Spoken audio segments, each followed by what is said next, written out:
औज़ुबिल्लाहिमिनश्शैतानिर्रजीम बिस्मिल्लाहिर्रहमानिर्रहीम। Dear students, अस्सलाम वालेकुम। मैं आपका टीचर मंशा यूसुफ आपको institute of southern Punjab southern business school की तरफ से खुशामदीद कहता हूँ। डियर स्टूडेंट्स, आज हम फाइनेंशियल अकाउंटिंग 1 बीबी ऑनर थर्ड सेमेस्टर की क्लास पढ़ने जनरेट करते हैं तो उन रेवेन्यूज़ के बदले उसका खर्चा हम रिकॉर्ड करते हैं, जिसको डेप्रिसिएशन कहते हैं। क्योंकि एसेट की एक लाइफ है, यूज़फुल लाइफ के अंदर वो एक्सपायर हो जाएगा, तो उसकी टोटल कास्ट को हमने उस पीरियड को चार्ज करना होता है। फिर हमने दो मेथड देखे थे, स्ट्रेट लाइन और डिक्लाइनिंग या रिड्यूसिंग बैलेंस मेथड देखा था। दोनों मेथड में आपने उसकी रिकॉर्डिंग कैलकुलेशन देखी और उसके बाद हमने उसकी रिकॉर्डिंग जर्नल एंट्री देखी कि डेप्रिसिएशन एक्सपेंस डेबिट और एक्यूमुलेटेड डेप्रिसिएशन ये क्रेडिट हो जाएगा। तो ये आपने कंप्लीट डेप्रिसिएशन का टॉपिक पढ़ा था। उम्मीद है आपको समझ आया होगा और इसके लिए चैप्टर 26 हमने कंसल्ट किया था। आज स्टूडेंट्स हम लेक्चर नंबर 15 और वीक नंबर 15 में आ चुके हैं और आज का हमारा टॉपिक है inventories and cost of sales. जो भी हमारे पास रॉ मटेरियल की इन्वेंट्रीज होती हैं या वर्क इन प्रोसेस की या फिनिश गुड्स की, अभी हम फोकस कर रहे हैं जो आपका ट्रेडिंग बिजनेस है, जिसको मर्चेंडाइजिंग बिजनेस कहते हैं। उनके पास जो अशिया की इन्वेंट्री होती है, जो गुड्स फॉर सेल रखी होती हैं, उसकी रिकॉर्डिंग कैसे करनी है, उसको कास्ट कैसे असाइन करनी है, उसकी वैल्यू बैलेंस शीट में कैसे रिपोर्ट करनी है। तो दो मेथड है हमारे पास, फर्स्ट इन फर्स्ट आउट। ये जो फाइफो है, इसका मतलब फर्स्ट इन फर्स्ट आउट, जो चीज़ पहले आएगी पहले जाएगी। और दूसरा एवरेज कास्टिंग, के जो भी चीज़ें हम ली हैं, हमने परचेज की हैं, हम उनकी कास्ट एवरेज कर लेंगे।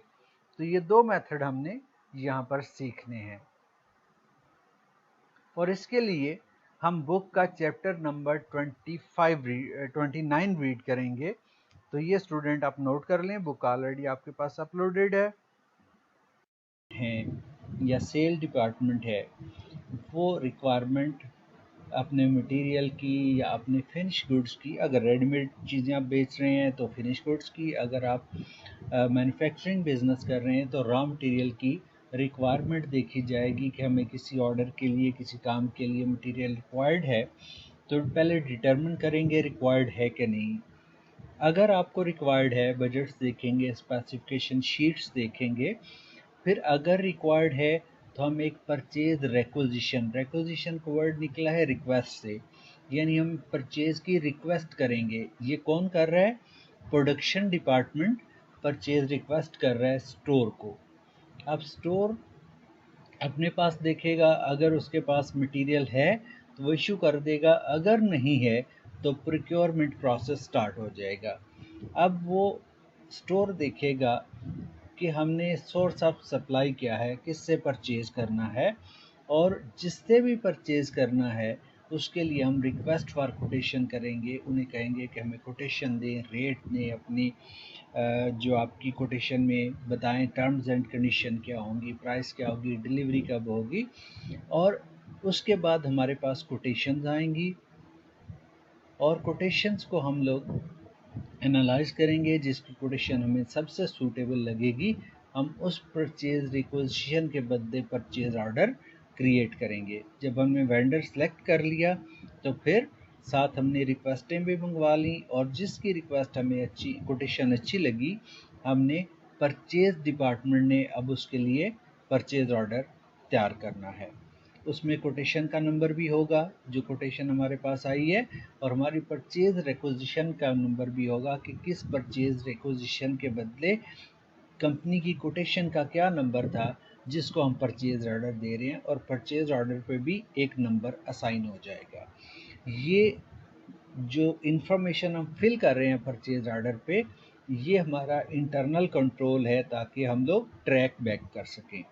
जब परचेज ऑर्डर आप इशू कर देंगे तो उसके बाद आप उस परचेज ऑर्डर के बदले देखेंगे कि जितना हमने और जिस क्वालिटी का, जिस मटेरियल का, जिस क्वांटिटी का ऑर्डर किया था, क्या वही स्पेसिफिकेशन वाली क्वांटिटी हमें मिल रही है। तो फिर, और टाइम पे आ रही है कि नहीं आ रही, फॉलो अप्स अगर करने हैं तो आप करेंगे, और उसके बाद आपको गुड्स रिसीव हो जाएंगी। गुड्स रिसीव होने से पहले वो सप्लायर आपको ऑर्डर्स जब एक्सेप्ट कर लेता है तो आपको एक लेटर या एडवाइस भेज सकता है कि मैंने ऑर्डर एक्सेप्ट कर लिया है and we are going to dispatch this order. फिर वो जब गुड्स भेजेगा तो फिर वो आपको पैकिंग स्लिप भेजेगा। आप उस पैकिंग स्लिप के अगेंस्ट अपनी गुड्स को वेरीफाई करेंगे, गुड्स की फिजिकल कंडीशन को वेरीफाई करेंगे और आप बनाएंगे गुड्स रिसीव्ड नोट। उस गुड्स रिसीव नोट पे कंप्लीट गुड्स की डिटेल आप लिखेंगे। उसके बाद क्या होगा, वो आपका सप्लायर या वेंडर आपको इनवाइस भी साथ भेजेगा।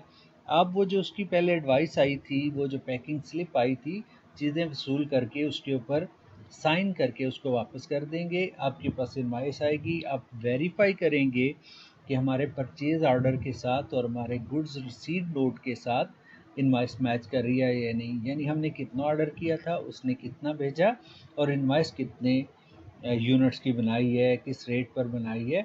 जब इनवॉइस वेरीफाई होगी तो फिर ही अकाउंट्स डिपार्टमेंट उसकी पेमेंट प्रोसेस करेगा। उसके लिए फिर फर्दर हायर अथॉरिटी से चेक अप्रूवल फॉर्म साइन होगा और आपकी पेमेंट प्रोसेस हो जाएगी। तो स्टूडेंट्स, ये पूरा एक प्रोसेस है परचेज़ करने का। जब कभी आप जॉब पे जाएंगे तो डेफिनेटली आपको इस प्रोसेस से गुजरना होगा।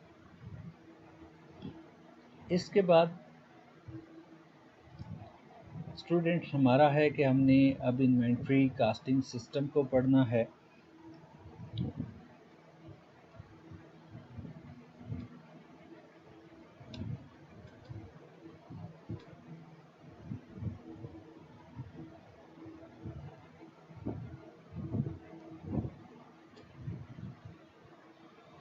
तो ये सबसे पहले हमारा इन्वेंट्री कास्टिंग का मेथड है फर्स्ट इन फर्स्ट आउट। तो परपेचुअल इन्वेंट्री सिस्टम में हम इसको देख लेते हैं। परपेचुअल इन्वेंट्री सिस्टम में हमारा ये सिस्टम कैसे काम करेगा। तो स्टूडेंट्स, ये आपके पास एक डेटा है जिसमें हमें डेट्स गिवन हैं और मटेरियल की मूवमेंट दिखाई गई है। डेट में आप देखें बिगनिंग बैलेंस है यानी ओपनिंग बैलेंस है, हमारे पास 2 पेयर्स थे और एक पेयर की प्राइस थी 10। फिर हमने 11 यकम नवंबर 2009 को हमने 3 पेयर परचेज़ किए $11 ईच के हिसाब से। 3 नवंबर को हमने 2 पेयर सेल कर दिए। सेल की प्राइस गिवन हो या ना हो हम उसको इग्नोर करेंगे। फिर हमने 7 नवंबर को 3 पेयर और परचेज़ कर लिए और वो परचेज़ किए हमने $12 ईच के हिसाब से। फिर 9/11 को हमने एक पेयर सेल कर दिया। ये याद रखिएगा कि ये जो शीट बनेगी हमारी फाइफो या एवरेज शीट, ये सिर्फ कास्ट पर होगी। तो अब इसमें इस डाटा से हमें पता चला कि हमारे पास 8 पेयर सीजर्स के थे और हमने 3 पेयर सेल कर दिए। तो स्टार्ट करते हैं।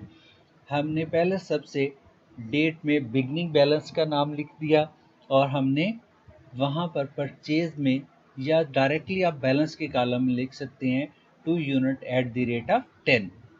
फिर इसी तरह ये जितना डाटा है हम प्लाट करते जाएंगे। यकम में भी, फिर 7th में भी ये परचेज का डाटा था, हमने 2 परचेजेस की थी तो हमने सिर्फ यूनिट्स और रेट यहाँ पर पुट कर दिया। फिर एक हमारा इशू थी 3 नवंबर को, उसके भी हमने सिर्फ यूनिट लिखे हैं, उसका रेट भी नहीं लिखेंगे। फिर 11/9 को 1 पेयर हमने सेल किया था तो वो हमने लिख दिया कि 1 पेयर एट द रेट। अभी आप देखें कि यहाँ पर अमाउंट नहीं है और यहाँ पर रेट भी नहीं है। अब जो बिगनिंग बैलेंस था वो 2 unit at the rate of 10 थे हमारे पास, तो वो हम यहाँ पर छोड़ देंगे। फिर हमने 3 यूनिट परचेज किए तो हमारे पास 2 लॉट्स हो गई, 2 यूनिट 10 रुपये वाले और 3 यूनिट हमारे पास 11 रुपये वाले आ गए हैं। फिर इसके बाद अब आप सेल करने जा रहे हैं 2 यूनिट्स। अब हमारा मेथड क्या है, फर्स्ट इन फर्स्ट आउट, कि जो चीज़ पहले आएगी वो चीज़ पहले जाएगी। ठीक है, फिजिकली आपकी वो इन्वेंट्री किसी और तरीके से जाए, पुरानी चीज़ उठा के दें, नई उठा के दें, ये याद रखना है कि फिजिकली मूवमेंट के साथ हमारा रिलेशन नहीं है। बुक्स में हम किस तरह मूवमेंट करेंगे, तो यहाँ पर जो पहली इन्वेंट्री आई थी वो पहले जाएगी। इट मीन्स रेट पहले वाली इन्वेंट्री का अप्लाई होगा, और हमारे पास बैलेंस में ये यूनिट चले गए और सिर्फ 3 यूनिट 11 रुपये वाले, $11 वाले बच गए। फिर जब हमने 7-11 को 3 यूनिट परचेज किए $12 वाले, तो एक लाट हमारे पास 3 यूनिट की $11 वाली और एक लाट हमारे पास 3 यूनिट की $12 वाली बच गई। तो हमारे पास फिर 2 लाट्स हो गई हैं। फिर इसके बाद हमने 9-11 को 1 यूनिट बेचा, तो ये भी फर्स्ट इन फर्स्ट आउट के हिसाब से इन 3 यूनिट्स में से जाएगा। 1 यूनिट 11 रुपये वाला, तो हमारे पास बच जाएंगे इन 3 में से 2 यूनिट 11 वाले और ये 3 यूनिट 12 रुपये वाले, $12 वाले। अब सारा डाटा आपने प्लॉट कर दिया। टोटल हमारी सेल कितनी हुई है 3 यूनिट की, और उनकी कास्ट क्या थी 2 × 10 20, 1 × 11 11, तो टोटल 20 + 11 31। फिर हमारे पास 5 यूनिट बचे हैं, 2 11 वाले $22 के, 3 12 वाले, और वो हमारे पास $36, और टोटल हमारे पास एंडिंग वैल्यू आ गई है $58। तो स्टूडेंट्स आपको पता चल जाएगा, ये जो हमारी कास्ट है इसको हम लोग कास्ट ऑफ गुड्स सोल्ड भी कहते हैं, और ये जो हमारी कास्ट इन्वेंट्री की कास्ट है ये बैलेंस शीट में चली जाएगी करंट एसेट साइड पे as an closing balance of inventory. तो याद रखना है ये वाला कॉलम, इसका अगर आप टोटल करेंगे 8 यूनिट्स हमने परचेज किए थे, 2 × 10 20, 3 × 11 33, 3 × 12 36, ये तीनों को ऐड कर लें तो ये हमारे पास कास्ट ऑफ परचेज आ जाएगी, ये हमारे पास कास्ट ऑफ गुड सोल्ड है, और ये हमारे पास एंडिंग इन्वेंट्री है जो बैलेंस शीट में जाएगी। अब स्टूडेंट्स हमारे पास दो मेथड चूंकि इन्वेंट्री के चलते हैं, एक होता है पीरियोडिक, एक परपेचुअल। परपेचुअल में ये था कि हमने साथ के साथ ट्रांजैक्शन करनी है, जिस डेट पे कोई चीज़ आई है उसी डेट पे रिकॉर्ड करनी है। तो पीरियोडिकल में क्या होता है कि एक पीरियड के ख़त्म होने पर हम सारी रिकॉर्डिंग करेंगे और हम लोग वैल्यूएशन करेंगे इन्वेंट्री कितनी बची है और हमारी कास्ट ऑफ गुड सोल्ड कितनी है, तो वो हम लोग इसी तरह से कैलकुलेट करेंगे। अब उसकी कैलकुलेशन हम कैसे करेंगे?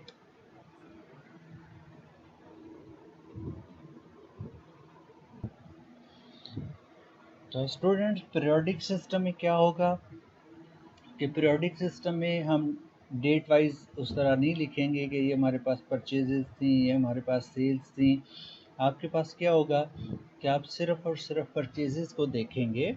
हमारे पास 2 यूनिट परचेज हुए, ओपनिंग बैलेंस था, फिर 3 परचेज हुए, फिर 3 परचेज हुए, और आपने सेल कितने किए? आपने 2 पेयर्स यहाँ पर सेल किए और 1 पेयर यहाँ पर सेल किया। तो ये फर्स्ट इन फर्स्ट आउट है, तो हम ये कहेंगे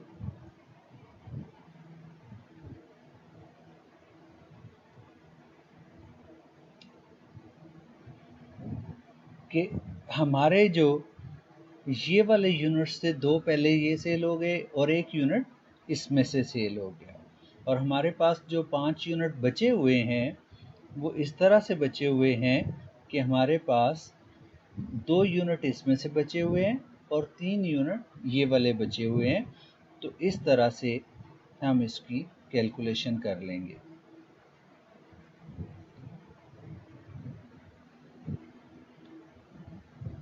तो ये सेल्स क्या है हमारी, 2 यूनिट्स 10 वाले और 1 यूनिट 11 वाला। बैलेंस हमारे पास 2 यूनिट्स 11 वाले और 3 यूनिट हमारे पास बचे हैं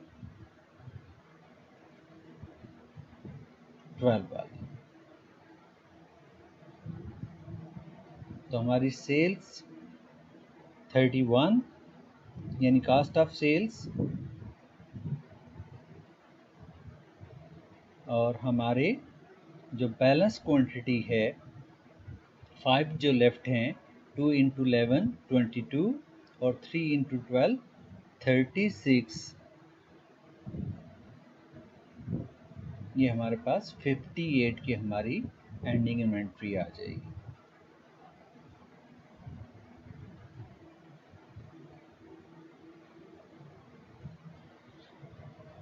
अब स्टूडेंट हमारे पास दूसरा जो मेथड है वो है एवरेज कास्टिंग का।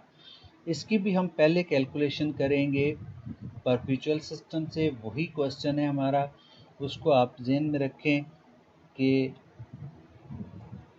किस तरह ओपनिंग बैलेंस था हमारे पास, वो बिगनिंग बैलेंस हमने लिख लिया, फिर हमने पहली परचेज लिखी। अब इसमें और first in first out method में डिफरेंस ये है कि एवरेज कास्टिंग मेथड में हर परचेज के ऊपर एक एवरेज रेट कैलकुलेट किया जाएगा। जब जब भी परचेज की जाएगी नया एवरेज रेट कैलकुलेट किया जाएगा। एवरेज रेट कैलकुलेट करने का तरीका क्या है कि जो आपके पास पहले बैलेंस में डाटा पड़ा है उसमें से जो अमाउंट है उसमें अमाउंट को ऐड कर देंगे, जो यूनिट्स हैं उसमें यूनिट्स को ऐड कर देंगे। तो ये वाली कैलकुलेशन आपको करनी है, आपको वर्किंग में करनी है। मैंने यहाँ पे बैलेंस के कॉलम में आपके लिए शो कर दी। तो ये 20 प्लस 33, ये आपके पास कास्ट आ गई 53, और यूनिट्स 2 प्लस 3, आपके पास यूनिट्स आ गए 5। 53 को 5 पे डिवाइड करें तो आपकी पर यूनिट एवरेज कास्ट आ जाती है 10.6। और फिर इसको लिखना हमने वैसे ही है कि 5 यूनिट है हमारे पास 10.6 वाले, और टोटल वैल्यू है उनकी 53। जब आप सेल करेंगे तो सेल में हम ये एवरेज रेट अप्लाई करेंगे, ना ये पहले वाला ना बाद वाला रेट, बल्कि average rate 2 units at the rate of 10.6। तो ये हमारे पास कास्ट आ जाएगी 21.2, और जो 3 हमारे पास बच गए हैं वो भी 10.6 वाले, और उनकी वैल्यू आएगी हमारे पास 31.8। इसके बाद 7-11 को फिर हम परचेज करते हैं 3 यूनिट $12 वाले, 36 उनकी वैल्यू है, 36 वैल्यू वाले। तो फिर हम दोबारा से एवरेज रेट कैलकुलेट करेंगे। जब परचेज होगी एवरेज रेट कैलकुलेट होगा 31.8 प्लस 36 आपका 67.8, इसको 6 पे डिवाइड कर दें 11.3 आपका एवरेज रेट आ जाएगा, और फिर उसी तरह से उसको रिपोर्ट कर दें। 9-11 को आपने 1 यूनिट सेल किया, तो ये अब जो एवरेज रेट हमने यहाँ कैलकुलेट किया था उस एवरेज रेट पर सेल होगा, और जो 5 यूनिट आपके पास बचेंगे वो भी उस एवरेज रेट पर रिपोर्ट होंगे, और टोटल वैल्यू होगी 56.5।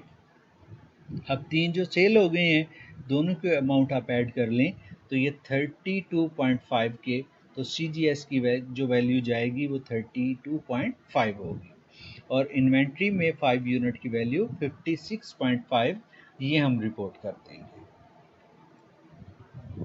इसके बाद स्टूडेंट्स अगर हम पीरियोडिकल सिस्टम पे चल रहे हैं तो फिर हम क्या करेंगे, वो इस सेल नहीं लिखेंगे।